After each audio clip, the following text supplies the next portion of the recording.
I called my lecture "To Make a Book or Not to Make a Book," which is a question each young aspiring artist may ask himself at a certain point in his career or her career. And I thought that for an audience like you, this could be a possible question in the near future as well. Has anybody of you made a book already himself? Or, okay. So most of you didn't have that exciting experience. When I talk about books, so far I still mean printed books on paper, but the future will tell what books can become as well. And to talk about myself, I've been in art book publishing for 25 years. I started doing some professional work in New York for one bigger publisher, and then came back to Stuttgart, where I studied at the media school there before and started working for two independent art book publishers that later on were joined, and that is what is now called Kunst.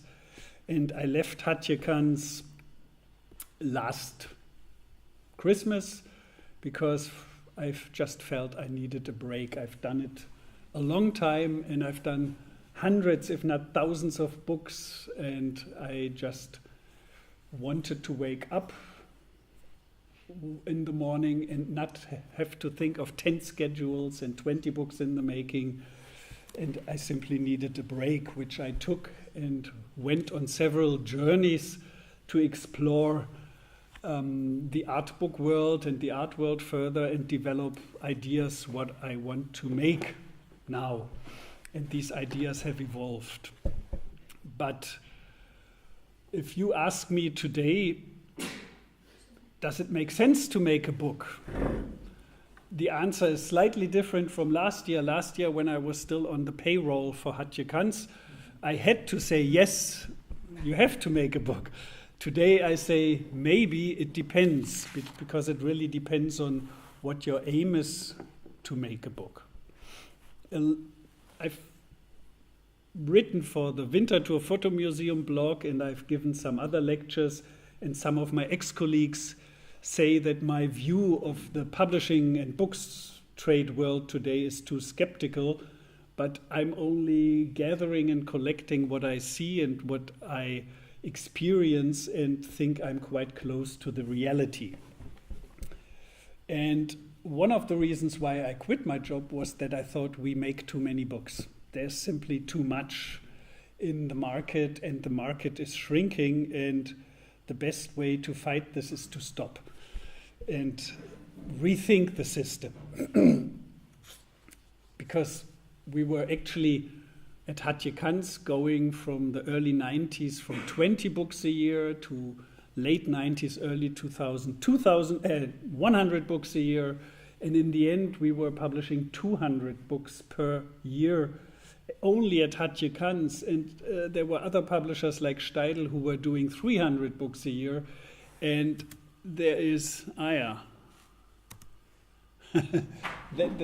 happens all the time. Yeah, I'll stand here.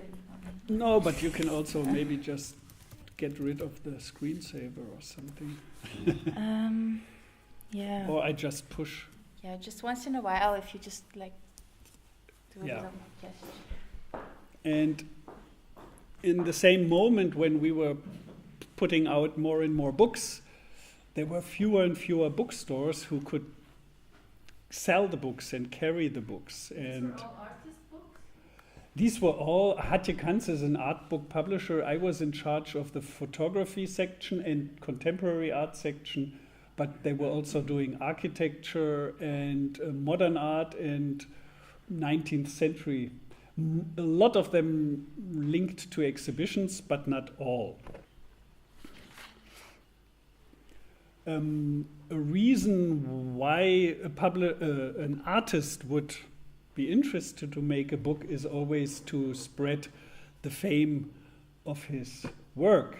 But I think it's also good for younger artists when they make a book, they really have to reconsider their work and the process they have to create their work, because when you print it, you really have to think much harder and develop a clear idea what you want to publish. And that I always thought is a good practice to have, to be clear about what goes in the book, what have I done, why do I want it published. Making a book, compared to many other current processes, is a very slow process, I think. It needs careful thinking, planning, conception, and if you are not a genius, and I've encountered some geniuses, I must admit, you need people who help you. Every once in a while I meet a young student who is able to develop the idea, to design it himself or herself, to do the editing and even production, post-production, whatever, and the book in the end is perfect. But that's not the normal situation. Very often you need collaborators. And for the first book, I think it's always a much bigger challenge. Once you've done a book, you might have learned a few lessons, and a lot of them will also be lessons in being humble, because you make mistakes, and then the book is printed and you see the mistake, and the second time you probably have learned and do not make the same mistake again. What in an ideal situation, once the book is finished, the book can do is really to help you promote and market your work and your personality and spread fame. And I still think that books work better than a lot of other possibilities to market your work, for reasons I will explain later. What you shouldn't expect from a book in the beginning is that it would make money. Occasionally it happens, but it's unfortunately not the rule. Not the rule for you as the author or artist, and also not the rule for the publisher. What is the difference of a printed book to a digital presentation, book, website, PDF? You probably know better than I do, but beside the obvious differences, there are a lot of invisible factors. And for me, it's always interesting to see why modern galleries or museums or institutions still want to do printed books, because they know the books don't fade away. You don't forget them. When they're on the table, you cannot miss them. They stay. And that's the problem that I want to show with this little photo series here. Whenever I travel and I meet people, I photograph their book stacks and bookshelves. And very often this is how it looks in curators' offices, or in very well organized advertising agencies, or New York galleries, or this is actually in Zurich. I cannot tell where, but this is also in Zurich, a graphic designer's office. And I like these manifestations of a big problem, too many books, and everybody who likes book has this problem. But what you also have in books that's an advantage to any digital presentation is that you define the reading order. You define everything how you want the audience to see your work, because you cannot easily, you can browse through the book, but basically you define how you have to read the book from page 1 to the last page. Sometimes people look from the back to the front, but they always know where it starts and where it ends. And that is really a big advantage to any digital book or PDF or website, I think. And I'm waiting for solutions how this might be solved in the future. But so far, all the books you see here are still more or less following a technique that was developed by Mr. Gutenberg some 500 years ago. And some things have changed, but the basic principles have not changed, and they still prove to be not so bad. The challenge today when you want to make a book is to make it good, interesting, exciting, new, and the even bigger challenge once you have achieved to make a good book is to distribute or sell it to the right audience. And distribution is probably today the better word than selling, because the selling is not the final goal anymore as much as it was maybe 10 years ago, when most of the books I made we had to sell in the book trade, but the book trade is not so strong anymore and changing every year. So a lot of the books are made today not to sell them, but to distribute, to give them away, to spread them. Why has the selling become more difficult in the last 25 years that I've seen the whole business? Is our society. People in developed countries like Switzerland or Germany, older people who have a job, who make money, have the problem that they may already own everything they need, and there's too much stuff that surrounds them. That's my problem, and that you see here in these bookshelves. Something is everywhere, and you don't know where to place it. And these people stop buying books. And then on the other hand, people like possibly you, who do not have a job yet, may get a job, but only for half a year or a year, and they simply don't have the reliable life plan for, let's say, the next 5 years, where they know they can simply have an apartment and start buying books or whatever they need for daily life. And that's a big change in Germany in the last years, that young people have a different life plan than they might have had it 10, 20 years ago. And people start sharing more. I mean, you don't need to buy a car, you do car sharing, and the same applies for many other things. There is a book that I read recently that was published 2012, which describes this phenomenon and problem quite well. It was actually, one of the authors was the then director of Pro Helvetia, Pius Knüsel, and I think it never got published in English, because the scandal it created in the German language world was big enough already. The title was Der Kulturinfarkt, in English, too much of everything and too much of the same. And they were describing more the museum and theater and performing art world in the German-speaking part of Europe, where they simply said, we have a problem here. And the problem was too many places to go to that are fighting about the same audience. And that's exactly the problem you find in the book world. And I thought the book was pointing in the right direction. It wasn't really a great book to read. And it was written by people who knew they don't care about their career anymore, which I liked. So Pius Knüsel actually left Pro Helvetia after the book came out, and I don't know if he was already planning on this or if that was a reaction to the book, but the people in Germany who were also involved in the making of the book, they had either jobs they couldn't lose anymore, or they were half retired already. But I think it's an interesting book in terms of describing a problem we really have. And looking a little bit towards the past and present of the situation of the book, when you look at books in the 19th century, there was hardly any competition in the media world to a book, maybe the newspaper.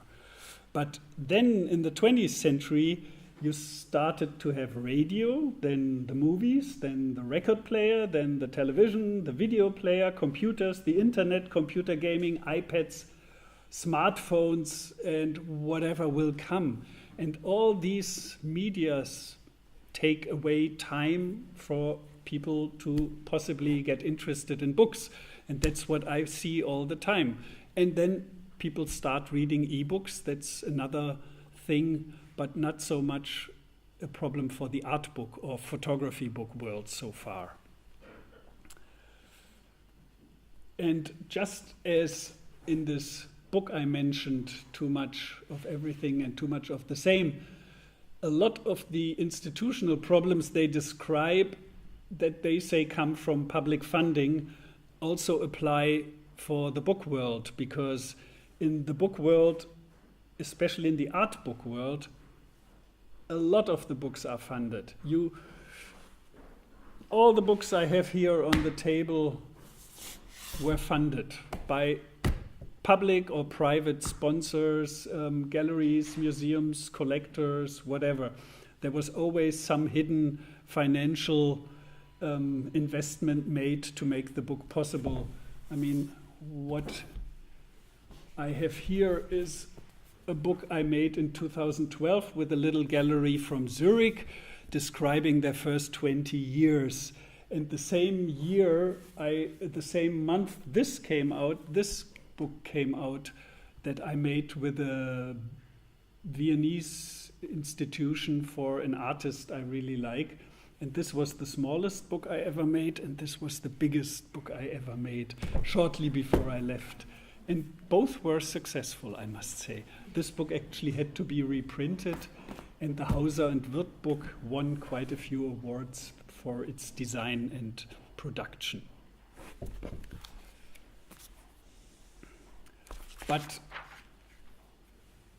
just to give an idea of the financial aspects, if you want to make a book without funding, you should at least sell.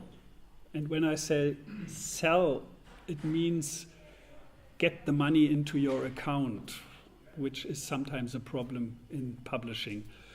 3,000 to 5,000 copies of a book. And that means today it has to be quite a popular subject or something really spectacular, because most print runs sell 500 to 1,500 copies, and with such a small number, they simply will not break even.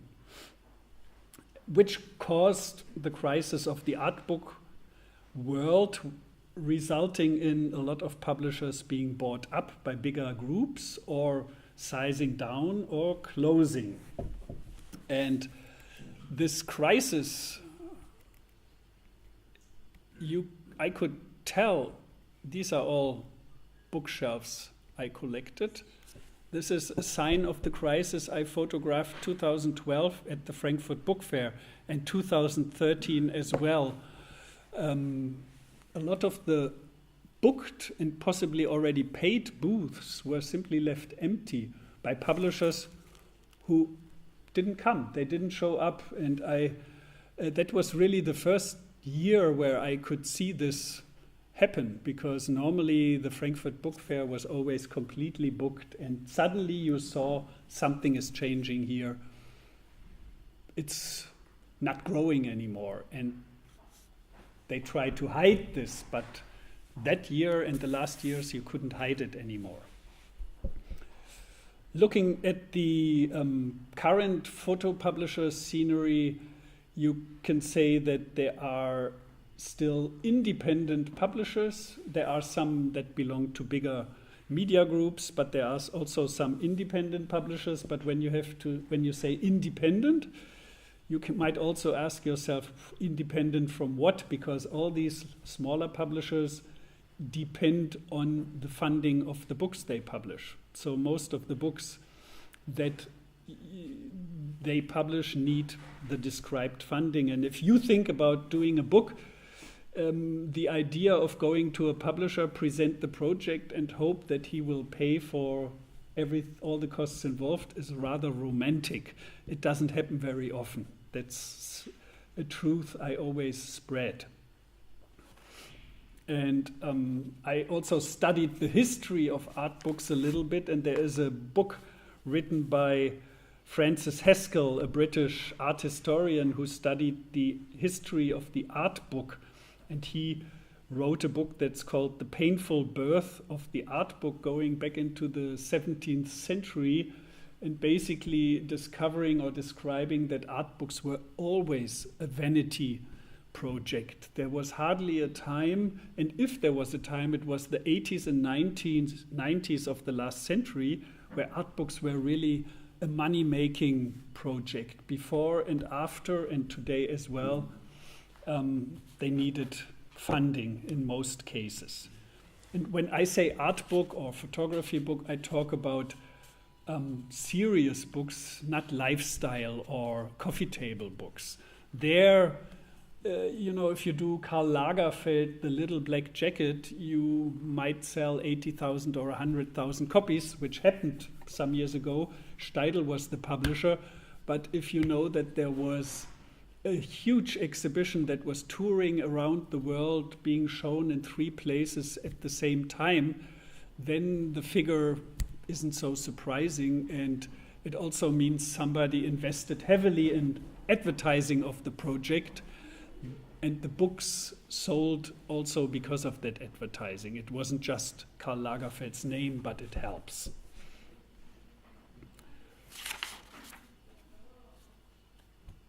And if you study the publishing scenery today, you have big publishers. Everybody knows Taschen and Phaidon and Thameson Hudson and Steidl and maybe also Hatjekans. And then you also have small publishers. One of the ones I like is Nazraeli Press from some place out west in the US, who has started, I think, in the late 80s, early 90s, and he's still in business, but he decided to stay small and make very beautiful books, and he has survived all ups and downs, and they are both worlds.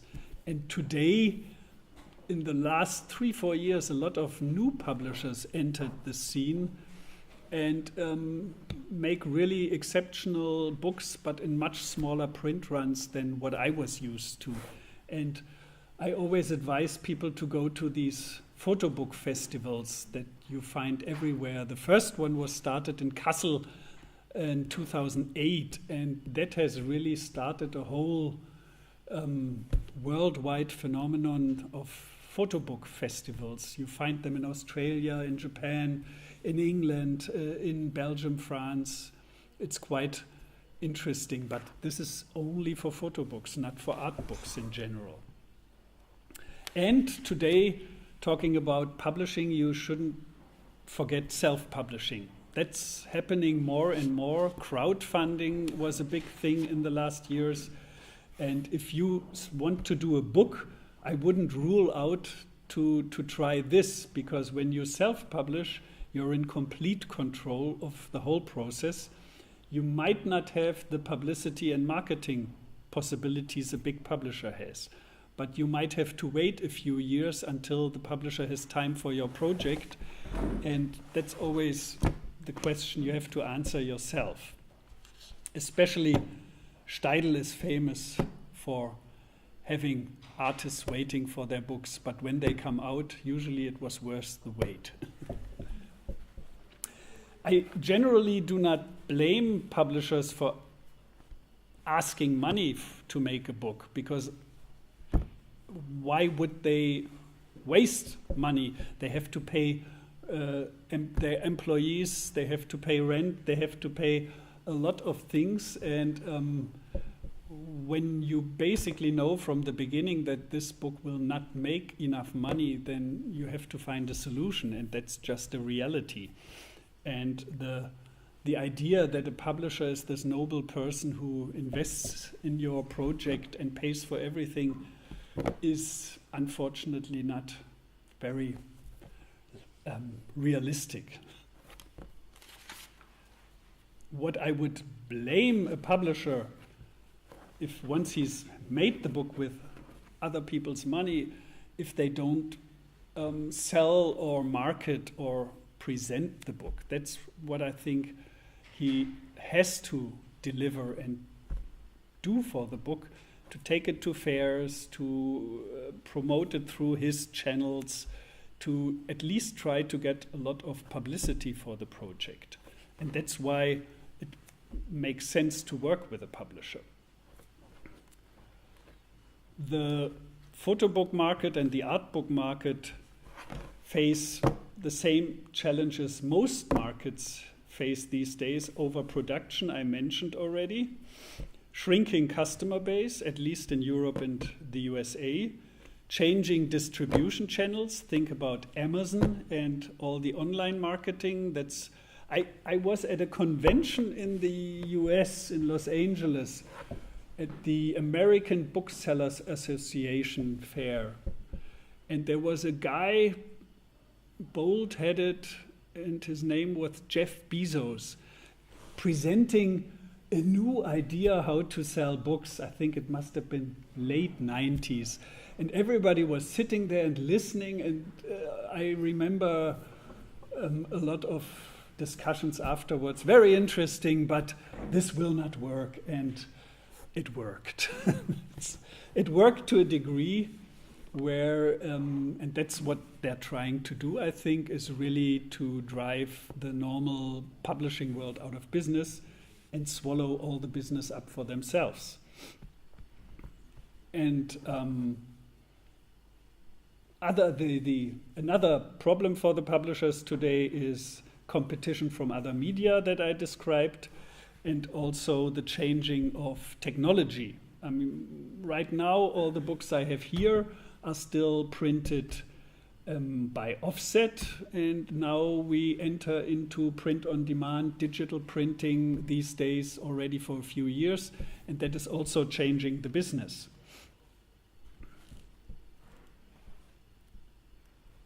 I always look at these new technologies as a challenge and as something we should use to develop the business. And knowing all what I've said so far, I still don't really see a better way of spreading fame and reputation than a bound book. Because so far, whenever I get PDFs or digital projects sent, I forget them much faster than when somebody sends me a book that I have to put on my table and read. And I myself have the experience after leaving Hatje Kans.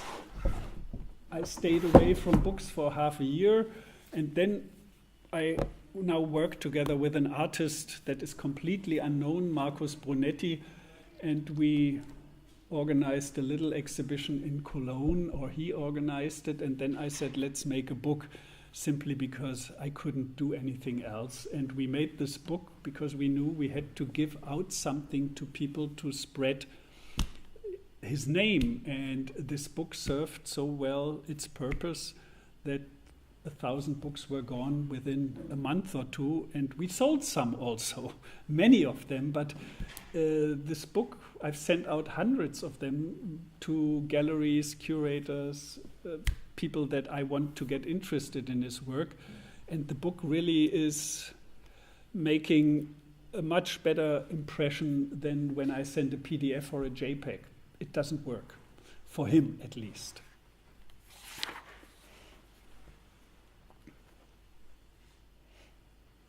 I mean, the one big problem for publishers is why the making of books has become more difficult is that the print runs have shrunk from a few thousand to a few hundred, and that made the economical basis difficult.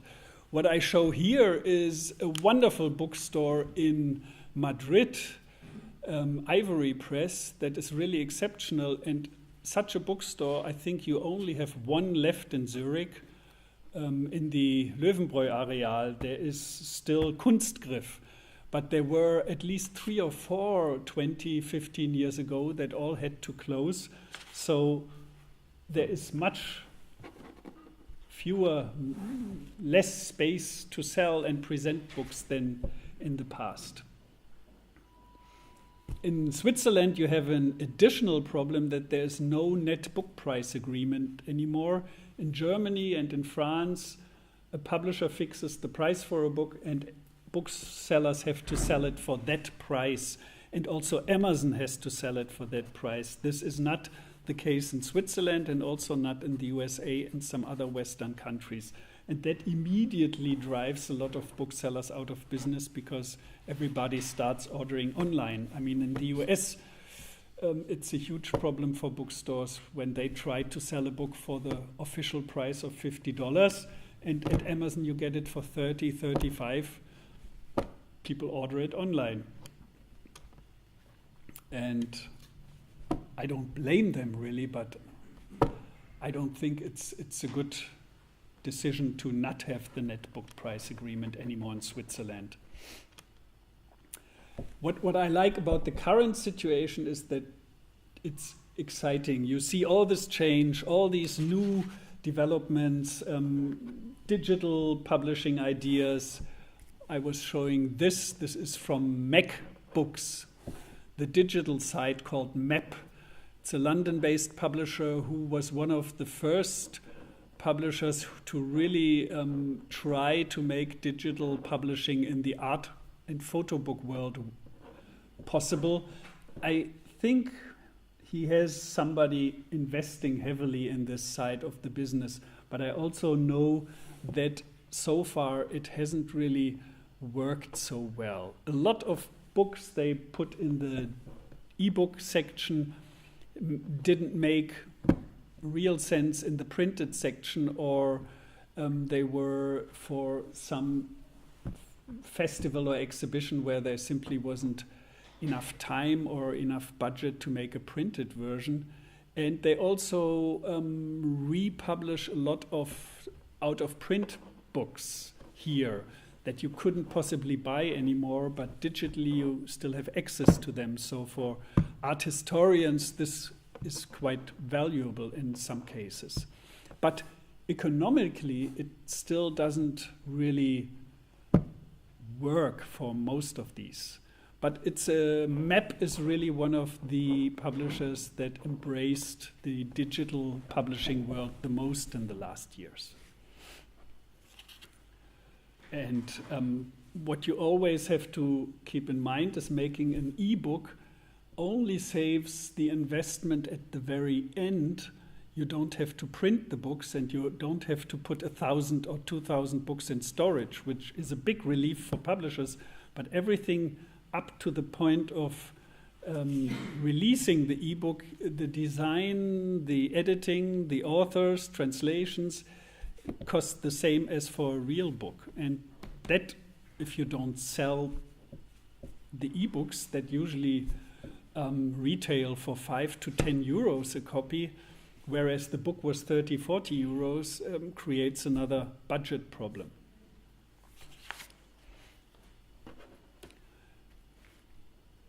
In the last years, working for Kunst, I made more and more books not with museums. That was the core business in the 90s for us. I made books with galleries or with collectors, with private art book lovers who were willing to invest in a project or a book.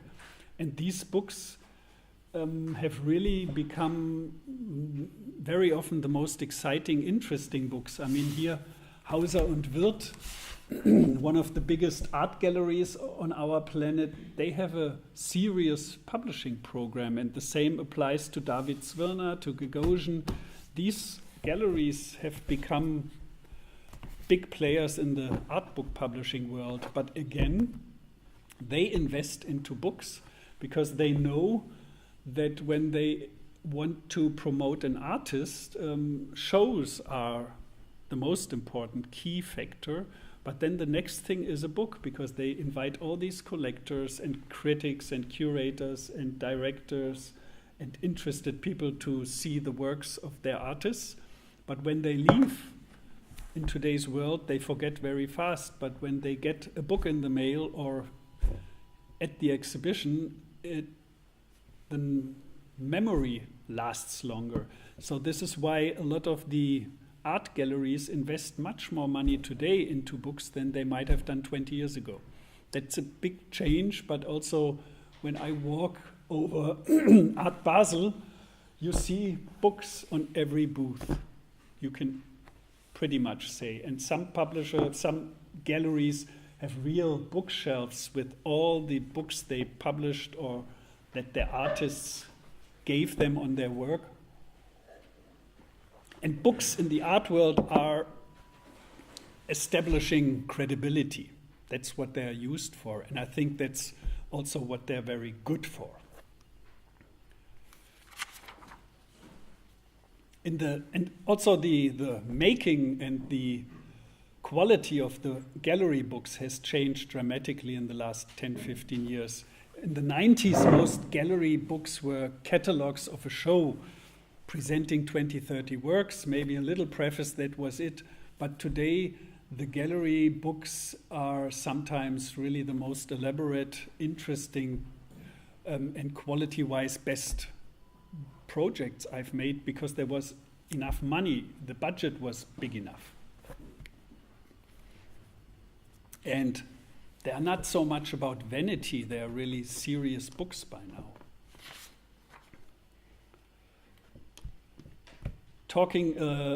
Coming towards the end, I wanted to talk about digital and analog books and a possible future scenario for both. When I say analog, I mean this, and digital can be almost anything from what we know now, a simple PDF, an ebook, a website, and there will be more things coming, I'm sure. What I always think is really important about the analog book is that when you make a book, you really express your vision of your work and you define every detail. You may write it, you may edit it, you design it, and this is how you want people to see your work, and that cannot change. The book, once it's printed on the table, is your idea of a representation of your work, whereas digital might change. I mean, I've seen e-books that every year are updated, changed, new layout, more works. So in 10 years' time, they change completely, and you cannot save them, really. They just keep changing, whereas, for example, this book, we had a first print run, and we found some mistakes, stupid mistakes, and we fixed them in the second print run, but the images and the overall design didn't change. There was a slight improvement, that was it. In this aspect, talking about books,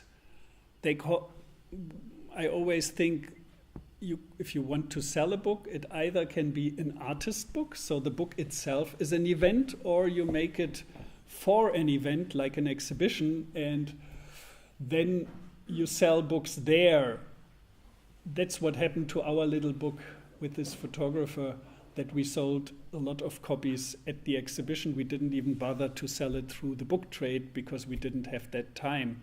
What you see here is the unfortunate end of overprinted books when a publisher realizes that his warehouse is full or that he has to get rid of unsold books. That's one of the best remainder booksellers in Germany, who buys up all editions, leftover editions, and sells them at half price or whatever.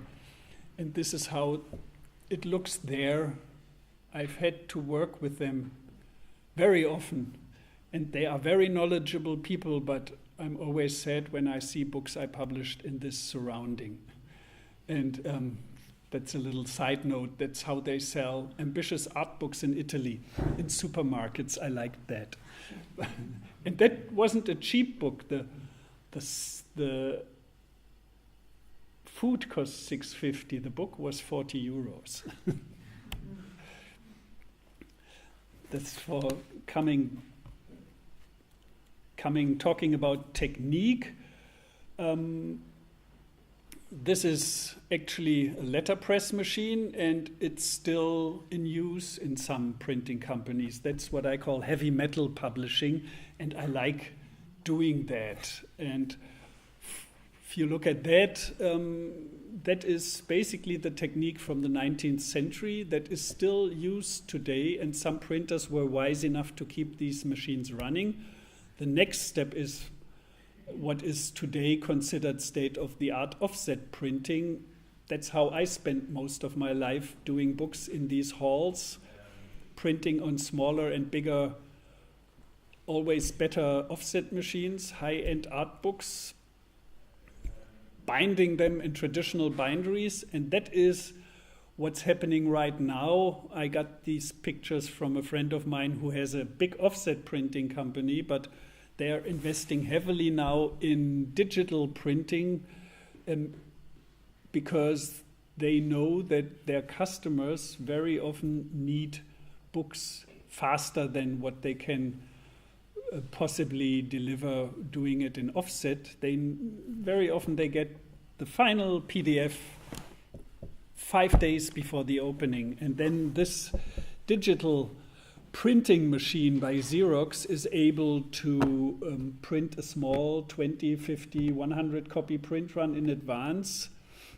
and then they have a little bindery just next to it where they can actually saddle stitch and not only perfect bind a book, which means they in the end ideally look exactly the same as the offset book, with the advantage you only produce 50 and they might be ready in a day. And that for many galleries and other institutions is very important. And very often you only need 50 or 100 or 200. You don't have to produce 2,000 anymore and give them to the remainder booksellers in the end. And that is a thing that has developed in the last years, but it's only now that I think next year and the next 2-3 years it will really change the publishing world more, that you could produce a book here and maybe even use it as a test market. You produce 100 and show it around, take it to fairs, and if you have the feeling that enough people are interested, then you do a real print run in offset of 1,000 or 2,000 copies. But what is for you still a difference in like materiality or quality of the Well, that was the problem in the past, that the digital printing wasn't really so great. Because now it's quite like... It's getting very close to offset, and very often the binding and paper choice wasn't really great. I mean, the books just looked a bit ordinary. And now with these new machines, you can basically print on almost every paper that you can print in offset. You can bind as elegantly as offset printed books, and I'm curious if it works. And but I've seen some results, and they were really great. And the problem is, again, you have to invest the same amount of pre-press time and money to get to the first copy, but then you can take it a little easier, and if you have the pre-press funded, then you can say, okay, let's print 10, 20, 100 copies and see what happens. And if it becomes a popular subject, a popular book, then you might still decide to go on offset. But it's a crazy world. Right now, a lot of these photography books become collector's items and become really expensive once they're sold out, because people really like their analog feeling, and they know it's on paper and it's handmade basically, and some of them sell for ridiculous amounts of money. And when you think about the future, that you might print 100 or 50 copies digitally and then later go on offset, then it means the digital book is, or the digitally printed book is the rare book or the limited book, and the offset book is the more mass market book. But we're not there yet, but I see that this can become a possible future where small publishers, 2, 3, 4 people, not more, produce books with the digital printing technologies, and they basically have to sell them themselves, not through the book trade anymore. You can look at them online, you can download it, possibly part of the book, and study it, and then you order it directly from the publisher or from some other platform, and you can meet the publisher at festivals or at events, but it's not so likely that such books will be sold through bookstores. Maybe very special bookstores will carry them. They will also not be cheaper than the normal books we have now. They might be more expensive. That hasn't been clearly decided yet, but it's for me fascinating to see what's happening all the time. And I was looking at these machines some weeks ago and realized that I can make books in a size that in offset printing would have been really expensive. And here it's possible because I don't have to print 2,000 or 3,000 copies. So that's, for me, right now going on. And I also think that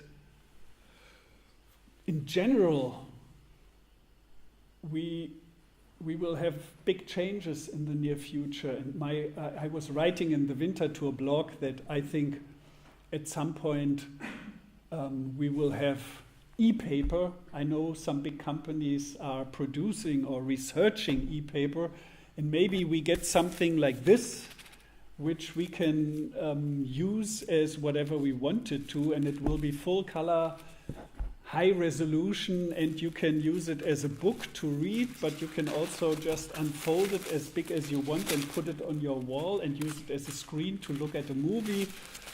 And this is still a piece of paper, but my vision is always that some point in the future that we may still see this might be digital paper, and you can use it for whatever you want to, maybe to read it as a book, but also to look at the images in large detail, or to put them on your wall for an evening and then take them away anymore.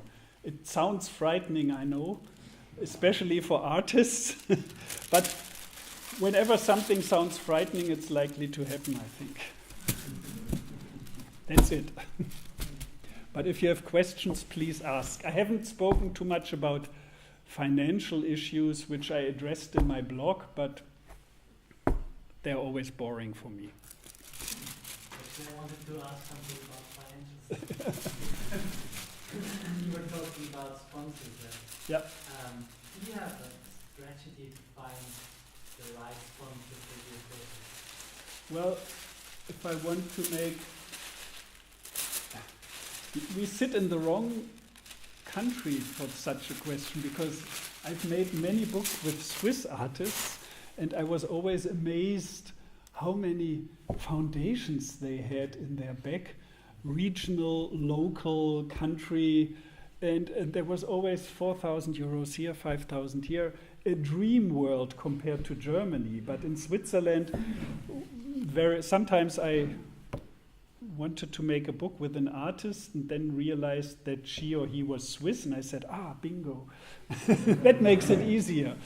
It may have changed, but in Switzerland the situation is really quite different to Germany. And for a while, for example, in the Netherlands, there were also a lot of foundations giving money for book projects if they were reasonable and interesting, but it always depends. I mean, the problem is really that in Germany it's quite difficult if you're not super well connected or known already to find the right people to help you. But I sometimes it's always good to have an exhibition and have maybe a museum or institution who can say we take a few hundred copies of the book to give away or sell at the exhibition itself. And otherwise, crowdfunding has helped a little bit. My worry is always that when something like crowdfunding is started, it's the new big thing, and when everybody tries to do it, it doesn't work anymore. It only works for the beginning phase, and then at some point it doesn't work anymore. But here in Switzerland, I know for artists that come from a place like Lausanne or Geneva or other smaller places, that there are always local foundations that foster the arts, that can give money. And then there is Pro Helvetia and some other statewide foundations. And sometimes that was more than enough or enough to make the book possible. But I know outside Germany, in France, you also have some possibilities. In Germany, there's only the Stiftung, the Kunstfonds, but they can only give money to, I think, a limited number of projects, and that's quite a heavy competition there. But otherwise, when you have an art gallery, I always think the gallery should also invest in a book, which some do, as I mentioned, but also some galleries think that the publisher should pay for everything, and they take advantage of it and sell more works, because that's what I've seen very often happen in the last years. You do a book, you sell it, or you spread it worldwide, you get great publicity and press for the book. You may not sell enough books, but the artist gets all the attention he wants, and the gallery sells works, and didn't invest any euro or Swiss franc in the project itself. And that's what I said, I don't like this anymore. But on the other hand, there were also galleries who heavily invested in books. But what I do now with my own little company is I try to take money from selling artworks and put it into books and create a combined bigger strategy to promote the work, and not just only do books, but combine it with exhibitions, find galleries, and bring everything together. But talking about book budgets, this book cost 8,000 euros, which was for us a reasonable investment, and we actually made our money back. Slightly bigger books, you talk about 10 to 15,000 euros, and books like this might cost a few 100,000 euros. And it also depends who you work with, or if you have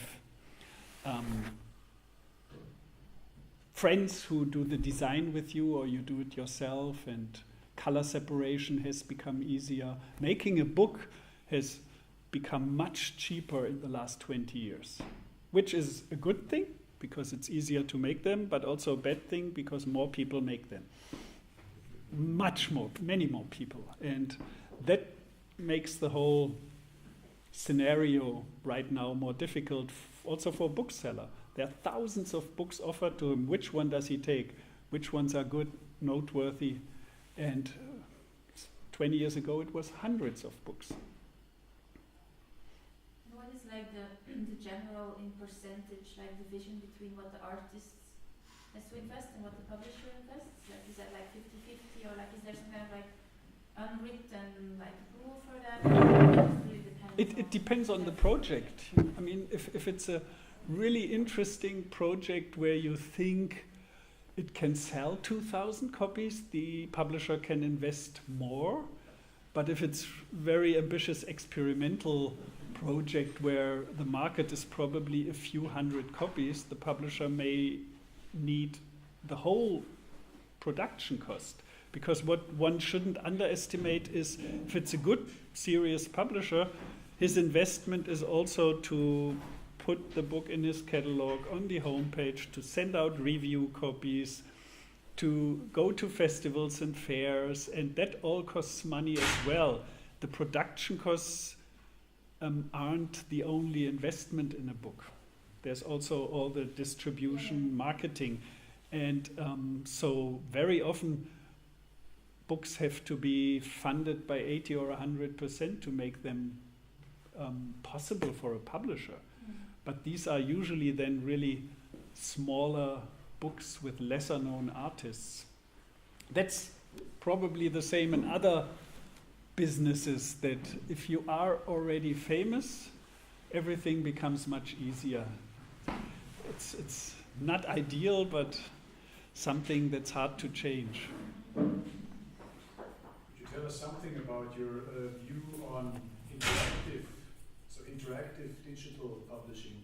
So books that are co-authored by their readers, so where the reader also becomes a writer that constantly change. And what do you think, will there be a market for such online publications? So like in economical terms, because we've seen it on the art market, interactive stuff never worked out on the art market. Yeah. It's always a niche.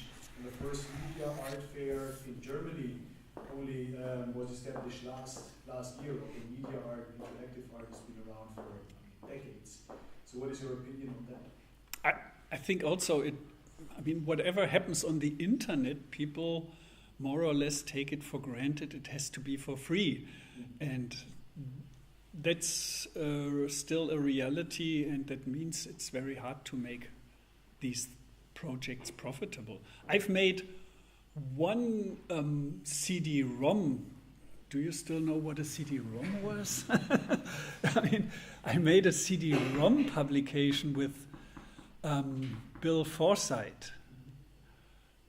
Forgot the title, but it was in a time where it wasn't possible to make it online because the bandwidth was too small.